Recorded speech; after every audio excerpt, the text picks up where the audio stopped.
अलौकिक है, अद्भुत है, अकल्पनीय सत्य के साथ हमेशा चलता है। इस वक्त जहाँ पर हम हैं वह स्थान अपने आप में बिल्कुल अद्भुत है। इसके विभिन्न प्रमाण श्रीमद् भागवत से लेकर रामचरितमानस और तमाम आगम निगम श्रुतियों में साथ दिए हुए हैं। यह वह स्थान है जिसे हम सांसानिक लोग दिव्य साकेत, दिव्य भूषण साकेत और इसके अलावा तमाम अन्य नामों से भी जानते हैं।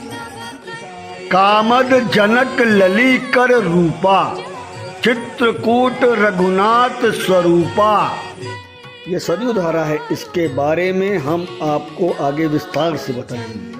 यह प्रभु श्री राम के नेत्रों से निकली हुई मानी जाती है और एक निमिष यहाँ पर बैठने से अक्षय फल मिलता है। कामदगिरि का अभिषेक भी अपने आप में अद्भुत चीज है, क्योंकि अभिषेक हमेशा मूर्तियों का होता है और चित्रकूट में श्री राजकुमार दास जी ने जो यहाँ पर कामदगिरि का अभिषेक का 1 महीने का पूरा संकल्प लेकर कार्यक्रम चालू किया और यहाँ पर जो राम नाम संकीर्तन 1 महीने तक लगातार चलेगा, ये अपने आप में अनोखा काम है। मर्यादा पुरुषोत्तम श्री राम के जन्म स्थान का नाम अयोध्या के साथ साकेत भी है, लेकिन हम आपको दर्शन करा रहे हैं दिव्य साकेत के नीचे के भाग, यानी सरयू नदी के निकलने के स्थान का। यहाँ पर सरयू नदी निकलकर नीचे आती हैं और यह कभी कभी ही अपने लोगों को दर्शन देती है।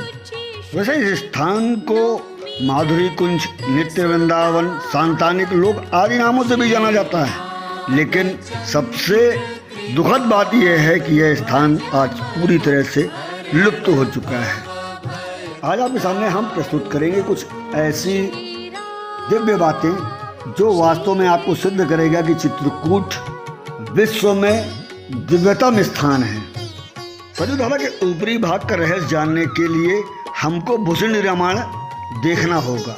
भूषण रामायण के अनुसार सर्वशक्तिमयी सीता सर्वशक्ति विधायिनी, सर्वागम कलापूर्णा गंधर्वा गम पारगा, श्रृंगार स्वामिनी सर्वराम मार्ग प्रदर्शनी, रासोत्सव प्रिया नित्यम सर्वलोकैक सेविता। अब मैं आपको शुक्र संहिता प्रथम अध्याय के 3 पाद का कुछ सारांश प्रस्तुत कर रहा हूँ। इसको देखिए और इस स्थान के बारे में सिर्फ आप कल्पना करिए। चित्रकूट पर्वत में मृग क्रीड़ारत वीरभद्र पुरुषोत्तम श्री राम से श्री जानकी जी बोली, हे प्रिय, आप मृगया से निवृत्त होइए, सम बिंदुओं से आपका भार बिंदु सुशोभित हो रहा है। भगवान भास्कर जी प्रथम रस विचार से उत्ताप बढ़ा रहे हैं। इस काल लता कुंज में अवलंब बैठिए। ऐसा कई युगल प्रिया प्रीतम दोनों ही दिव्य माधुरी कुंज में प्रविष्ट हो गए, जो कामदगिरि चित्रकूट के कारांतर सुशोभित है। बृहद रामायण की तरह यहाँ कामदगिरि के मध्य सरोवर का भी वर्णन है। सर्वत्र शोभयाम जुष्ट विशाल सर संविता, सर्वतियों में शोभित एवं मध्य में विशाल सरोवर है। ठीक इस प्रकार प्रिया प्रीतम माधुरी में प्रविष्ट हो सुंदर कोमल पुष्पशैया पर दर्शन स्पर्श करते हुए विराजमान है। गोस्वामी जी इस गौतम रासोत्सव का रहस्योद्घाटन अत्यंत मर्यादित और सौष्ठवपूर्ण ढंग से करते हैं। वे कहते हैं, फटक शिला के प्रसंग में निजकर राजीव नयन पल्लवदल रचित शयन, प्यास परस्पर पीयूष प्रेम प्राण की, जो चित्रकूट का स्नेह वन नाम सार्थक करता है। तो शुक्र संहिता में वर्णित माधुरी कुंज और रास क्रीड़ा की पुष्टि भी पूर्ण रूप से करता है। देखिए गीतावली में ही तुलसीदास जी क्या कहते हैं, माधुरी विलास हास गावत जस तुलसीदास बसत हृदय जोरी प्रिय परम प्राण की। अब हम हंस जी से जानते हैं कि उनका पूरा कार्यक्रम क्या है। स्थान है कामतानाथ भगवान के। ऐसा शास्त्रों में तो कोई इसका ऐसा वर्णन नहीं आता है, लेकिन ऐसे हमारे संतों का कथन है कि जब भगवान अयोध्या से आए कुछ संत महापुरुष ऐसे आए, कुछ गृहस्थ भी उनके साथ में ऐसे आए, किसी को ऐसा लगता था सरयू स्नान के लिए भगवान ने यहाँ पर सरयू मैया को आदेश दिया कि तुम गुप्त रूप में यहाँ पर प्रवास करो, और उस समय में सरयू धारा के नाम से और आज प्रकृति में अगर कुछ आनंद मिलता है देखने का, एक मिनट का वहाँ बैठने का, और वहाँ पर मैं बैठकर के आप थोड़ा चिंतन करिए, आपके जीवन में इतना सुकून मिलेगा कि इसकी कल्पना नहीं कर सकते। तो ये हमारा अधिक मास के कारण से गुरुदेव की सत्प्रेरणा से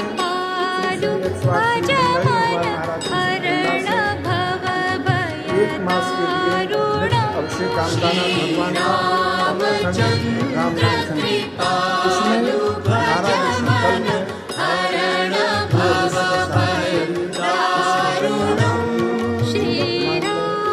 ऐसी आपदा फैली हुई है, इसके लिए भगवान कामदाना जी से प्रार्थना करें, इस आपदा से ये सरयू धारा भगवान श्री राम के नेत्रों से निकली, लेकिन यह कभी कभी ही अपने भक्तों को दर्शन देती है, बाकी समय यह सूखी पड़ी रहती है। वैसे यह कहा जाता है कि यह राघव प्रयाग घाट में जाकर मंदाकिनी में पयसुरी के साथ मिलकर जाती है और त्रिवेणी बनाती है। कामदगिरी पर्वत पर ऊपर जाना निषेध है, इसलिए यहाँ पर बाढ़ लगाकर इसको रोका भी गया है, कोई ऊपर जल्दी नहीं जाता है। इसलिए दिव्य साकेत या सांतानिक लोग जैसी चीज़ें आम आदमी के देखने की बस की बात नहीं। मर्यादा पुरुषोत्तम श्री राम और आदिशक्ति माँ जगदम्बा जानकी के इस संतान की लोक में माधुरी कुंज में नित्य रास लीला का वर्णन विस्तार से किया गया है। अगर आप विष्णु रामायण पढ़ें, अथर्ववेदी के कृष्णोपनिषद पढ़ें, महारामायण पढ़ें, आदि रामायण पढ़ें, लगभग सभी पुराण इस बात की पुष्टि करते हैं कि यहाँ पर 99 महाराज हुए और देवता ऋषि के साथ सभी लोग गोपियों को प्राप्त हो गए।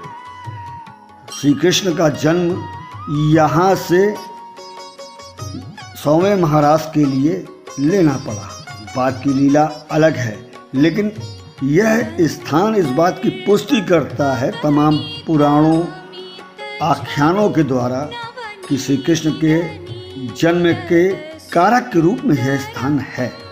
इतना ही नहीं, अगर हम दशावतार की बात भी करें तो तमाम आगम निगम पुराण भगवत गीता आदि इस बात की पुष्टि करते हैं कि यहाँ पर बहुत विशेष तत्व की ऊर्जा है, जिसके कारण यह स्थान बार बार देवताओं को, श्री हरि विष्णु को अपनी ओर खींचता रहता है, लगातार खींचता है। और आज भी ऐसा माना जाता है कि कामदगिरी में श्री राम माँ जानकी विद्यमान। यहाँ के बारे में दो कथानक बहुत स्पेशली तौर पर तमाम पुराणों में आते हैं। पहला जो हमें साक्षात दिखाई पड़ता है, और उसके लिए एक दोहा संत तुलसीदास जी ने लिखा है, कोटिकल्प काशी बसे मथुरा कल्प हजार, एक निमिष सरयू बसे तुलय न तुलसीदास। उसका अर्थ ये है कि यहाँ से सरयू नदी की धारा बहती है, और उस सरयू धारा का उत्पन्न माना जाता है भगवान श्री राम के नेत्रों से। उनको अचानक याद आया कि मैंने सरयू माँ का स्नान बहुत दिनों से नहीं किया, और माँ सरयू उनके नेत्रों से प्रकट होकर यहाँ बहने लगे, और तब से लगातार लोग यहाँ पर आते हैं और 5 मिनट 10 मिनट यहाँ पर विश्राम करते हैं। जैसा कि दोहे में कहा गया है कि अगर एक निमिष भी आप रुकते हैं, मतलब सेकंड के 100वें भाग में, तो उसकी तुलना मथुरा में एक कल्प रहने, 1000 कल्प रहने, और काशी में कोटि कल्प माने करोड़ों साल रहने पर जो आपको पुण्य लाभ मिलता है, वो यहाँ पर केवल एक निमिष यानी कि सेकंड के 100वें हिस्से में मिलता है। दूसरी स्टोरी और भी ज़्यादा चौंकाने वाली है। वह चौंकाने वाली स्टोरी ये है कि इस पर्वत पर भगवान श्री कृष्ण, भगवान श्री राम ने 99 महाराज किए, और 99वें महाराज में उन्होंने श्री कृष्ण जन्म होने की पूरे प्रमाण दिए। श्री राम मर्यादित स्वरूप थे, वह और किसी के साथ में रास रंग नहीं कर सकते थे। माता सीता के साथ उनको देखकर ऋषि मुनियों और देवताओं ने उनके साथ रास करने की जब इच्छा व्यक्त करी तो उन्होंने कहा कि आप चिंता मत करिए, यह पर्वत और वृंदावन का पर्वत एक ही है। हम अगला जन्म मथुरा में लेंगे और उसके बाद में आपको रास करने का पूरा मौका मिलेगा और आप लोग वहाँ आए। केवल एक महाराज के लिए भगवान श्री कृष्ण ने जन्म लिया। उनका जीवन अलग तरह का जीवन था, लेकिन भगवान श्री राम का जीवन अलग तरह का था। चित्रकूट वह स्थान है जहाँ से सृष्टि आरंभ होती है और सबसे बड़ी बात यह है कि श्री हरि विष्णु के 10 स्वरूपों का यहाँ से सीधा संबंध है। 7 तो यहाँ पर उत्पन्न हुए हैं और 3 उत्पन्न होने के बाद यहाँ पर आए। सबसे बड़ी बात यह है कि जो ये 10 स्वरूप श्री हरि विष्णु ने लिए हैं वो कथा भी चित्रकूट से ही शुरू हुई और वह सबसे बड़ी बात यह है सूर्य कुल से ही श्री राम के पहले महाराजा अम्बरीश ने चित्रकूट में आकर 18 वर्ष की तपस्या की और उन्होंने तपस्या कर श्री हरि विष्णु को प्रसन्न किया। जब श्री हरि विष्णु प्रसन्न हुए उन्होंने उनसे वरदान मांगने के लिए महाराज ने वरदान में मांगा कि मैं आपके चरणों में ही रहूं, मुझे जीवन और मृत्यु के बंधन से मुक्त करिए और मुझे अपने साथ मोक्ष के रूप में। श्री हरि विष्णु ने उन्हें तथास्तु कहा। अचानक उसके बाद महर्षि दुर्वासा से महाराज अम्बरीश जी का विवाद हो जाता है। महाराज दुर्वासा भी वही पास में अनसुईया आश्रम 3 किलोमीटर रहते थे और किसी बात पर लेकर विवाद हो जाता है।